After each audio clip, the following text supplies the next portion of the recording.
The FIA is currently being rocked by reports of mismanagement, mass firings, and corruption. In recent months, FIA President Mohammed Ben Sulayem has fired or forced out a number of high-ranking employees.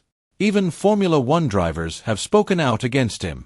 But this week there have been more firings, which seem to be becoming more commonplace at the FIA. What is unusual is the revelations of corruption and misappropriation of funds by those recently fired. This time I take a look at the worst stories to come out of the FIA so far. These are very serious, so stay tuned. The list of recent sackings and resignations at the FIA is like a rip through the history of its staff. Sporting Director Steve Nelson and the head of the FIA Women's Commission, Deborah Mayer, left the FIA in December 2023. Chief Engineer Tim Goss resigned a month later, followed by CEO Natalie Robin in May. Communications Director Luke Skipper and Mobility Secretary Jacob Bangsgaard left in October. Race Director Neil Wittick was fired earlier this month, along with FIA Compliance Officer Paolo Bari. This week the list continues to grow. Janet Tan, who was due to take charge of her first F2 race this weekend, has been sacked. Longtime FIA race steward Tim Mayer has also resigned. Mayer, the son of McLaren founder Teddy Mayer, has worked for the FIA for 15 years and was the FIA's delegate to the United States. These are just a few of the high-profile resignations.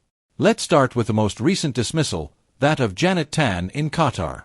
She was due to take charge of the F2 race after the previous race director, Rui Marquez, was promoted to F1 race director following the sacking of Neil Wittick on November 12.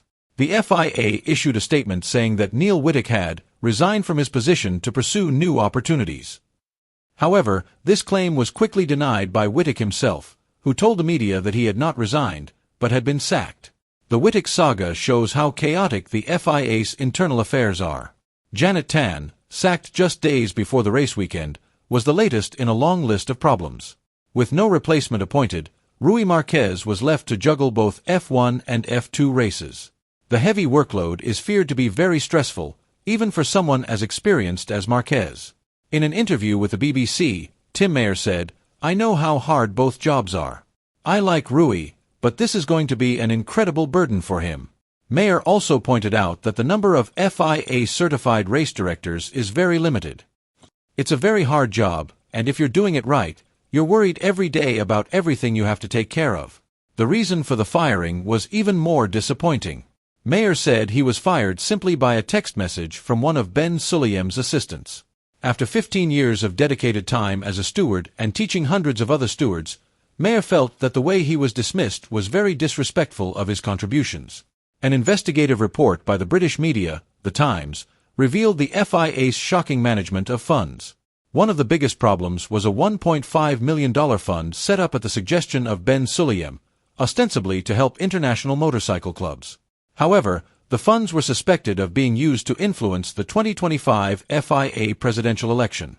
The chairman of the FIA's audit committee, Bahram Bandre, and committee member Tom Vise, who raised the issue, were fired shortly afterwards. When they demanded transparency in the use of funds, they were fired without adequate explanation. With all this turmoil, many are beginning to question the future of the FIA. Are major changes on the horizon, or should Formula One consider breaking away from the FIA?